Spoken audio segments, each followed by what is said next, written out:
Yes guys, welcome back to another video on my channel. Today is all about Game Week 31 review. Before we dive into that, I must apologise for the lack of non-clean shaven. I've been a bit lazy, lack of motivation over the last week or so.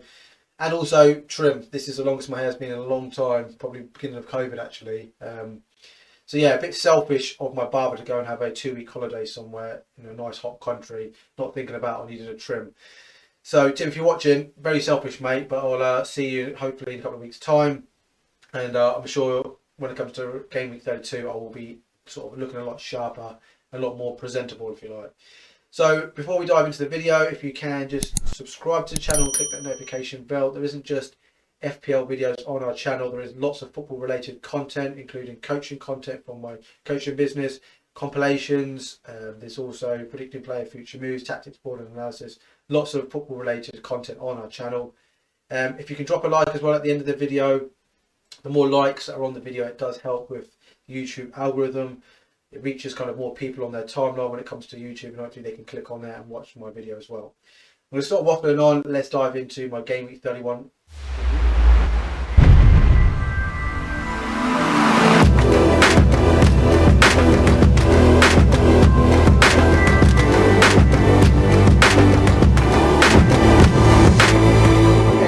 Game Week 31 review. What I will say immediately off the bat is it was quite a low scoring week. I think if you had maybe had Ward-Prowse, maybe had Son in your team, maybe Zaha, then you would have maybe got north of 60 points. So I took a -4. I put in Reece James and Chris Wood for Saiss and Antonio. Finally got rid of Antonio, guys. So I had the exact money. I checked maybe 1 or 2 days into the international break what I could do. I really wanted Reece James. Obviously, I couldn't afford it with Saiss out, Reece James in. I had to make another transfer, and that's why it was a -4. And I had the exact money, so I was a bit worried. Do I hold off and wait until the end of the international break, or just go for it now? I kind of monitored the international break a little bit in terms of price changes, and there was nothing to suggest that the prices were going to sort of decrease or increase. So I held off, and it worked out well in terms of not losing out on that potential pairing of transfers. So I made the transfer just before the deadline. So running through the team, I'm playing a 1-3-4-3 formation. De Gea picked up 2 points, no clean sheet at home to Leicester, no save points either. Reece James actually started on the bench. He came on when they were 2-1 down at home to Brentford, so he would have come on and got 1 point. However, they conceded 2 goals, Chelsea that is, so he had 0 points. Trent picked up 0, didn't play at all. Now, there was rumours that he was going to be on the bench sort of half an hour before kickoff, and maybe a little bit before that, but I just thought if I continue playing him, he might come on for sort of 20 minutes, 30 minutes, and maybe get an assist, maybe get a goal, etc. So I wanted to take the chance on him. It turns out it's actually quite a good decision to, well, yes, he did play, so it's helped me out. And Doherty's my first sub. He's got me a really, really jammy 14 points, which I absolutely take. I've had so many points on the bench this season, which hasn't come on for me, so I think I deserve that in some respects. Cancelo picked up a clean sheet away to Burnley. Kulusevski picked up an assist in the win, 5-1 win at home to Newcastle. Saka picked up nothing last night away to Crystal Palace in their 3-0 defeat. Foden picked up a clean sheet point. Salah picked up a clean sheet point. Obviously, he was my captain, so 6 points.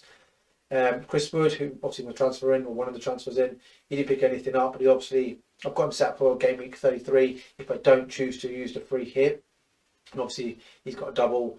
Berghuis picked up a yellow card in City. He's obviously got 1 more game to be played. And then Harry Kane, should I say, he picked up an assist, but a yellow card as well. So he picked up 4 points. And then on the bench, I had Ben Foster, picked up 1 point. Doherty picked up a goal, an assist, bonus points. I'm really, really happy with that, 14 points.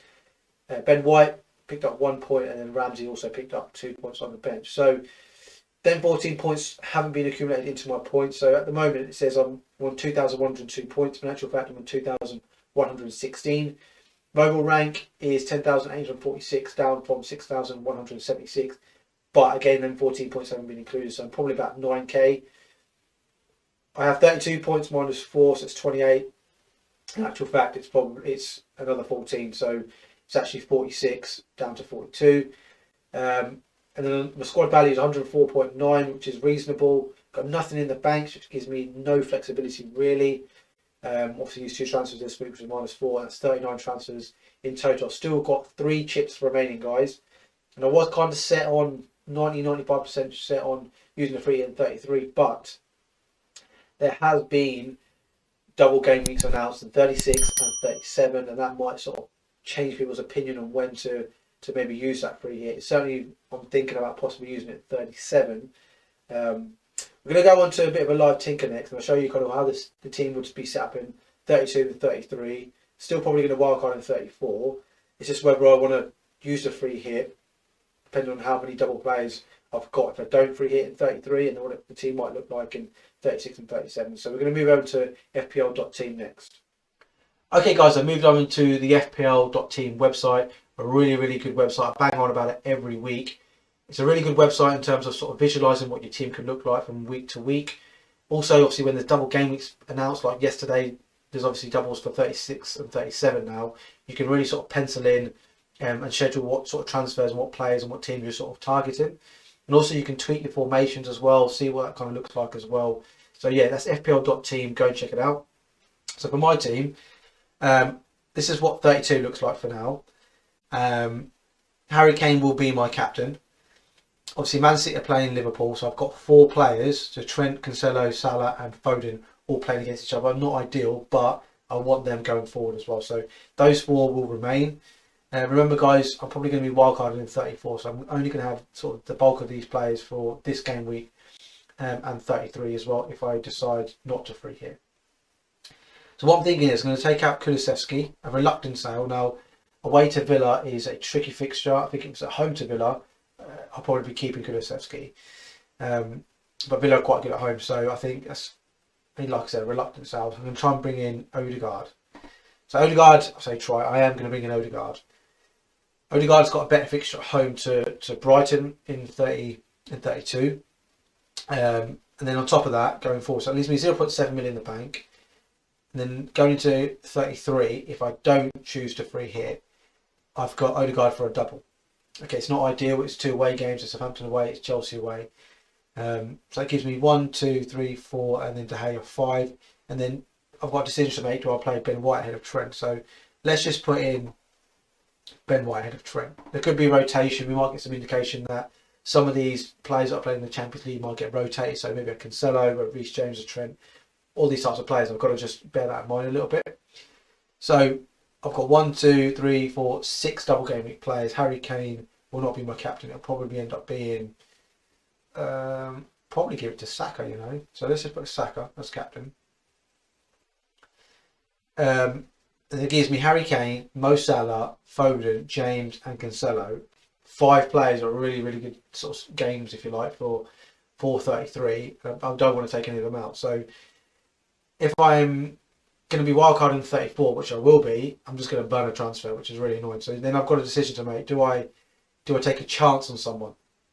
So what I'm thinking potentially is possibly taking out Ramsey.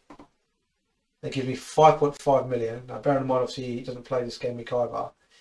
And then bringing in a player. So let's just filter this down to 5.5 million. There we go. So then we have got to look at, see what sort of players are available that could maybe do a job and possibly have a double game week is what we're looking at. Which is, there's limited choice, to be honest with you. I mean, I could go for someone like, maybe, I don't know, a Goodmanson. It's not inspiring, it's not really appealing too much. Moving further down, do we go for a Dewsbury Hall and just get his 2 and 2? I mean, he's not guaranteed he's going to play, but he's the most likely, I would say, because he's not probably going to get any goals or assists. And then even looking further down, is there anyone there that's appealing? No. I mean, maybe Newcastle, just have a look at them. So maybe Ryan Fraser. I mean, Fraser would be the obvious choice, actually. So say if I bring in Ryan Fraser, I play him, then I've got the dilemma, who do I bench? So obviously it can't be Reece James and it can't be Cancelo. Then it has to be one of Salah, it has to be one of Foden or Kane. And I don't want to do it. I don't want to sub any of those out. So I think I'm just going to burn a transfer, which is really, really annoying. I don't know, things might change. Maybe, you know, we get news that maybe Sal's going to get a rest, and then obviously you put Sal on the bench, and then Fraser comes in. So that's kind of what I'm thinking for sort of game week 32 going into 33. If we just scroll down to let's go to game week 36. I think that one there. This is where, you know, Spurs and Arsenal have got doubles. We've got Everton, Watford, Leicester, Norwich, Leeds, Chelsea, Villa, and Liverpool, and then obviously there's doubles in 37 as well. I think some of the teams I'm looking to target is Aston Villa, Chelsea. They're sort of teams I'm going to be looking to target. Obviously with the Chelsea situation and Leicester as well. With Chelsea and Leicester, it is European dependent and FA Cup dependent as well. You know, do they get through? If they get knocked out in those games, then you think both teams will probably play the strongest team for the rest of the season, with maybe the odd change here or there.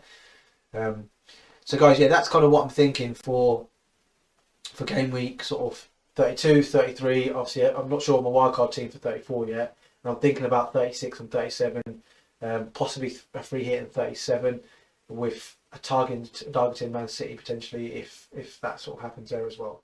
There you have it, guys. That was game week 31 review in the bag. If you like this video, please consider dropping it a like. It does help with the YouTube algorithm. It helps sort of land on people's timeline. Therefore, people can watch the video more and hopefully just learn something as well from the video and sort of continue supporting our channel and our journey. If you haven't subscribed to our channel already, what are you waiting for, firstly? And secondly, really, really crucial, you click the notification bell. We post twice a week. Throughout the Premier League season, we post an FPL video once a week. And then our second video is to do with compilation videos. It could be a coaching session that we do. It could be tactical analysis. It's all football related. So yeah, please consider dropping subscribe to the channel and clicking the notification bell. I think it's a really cool channel. Lots of football related content for you guys. We'll leave it there, guys. We'll see everyone for game week 32 review next week, where the beard will be gone and also the trim will be looking a lot sharper as well. See you guys.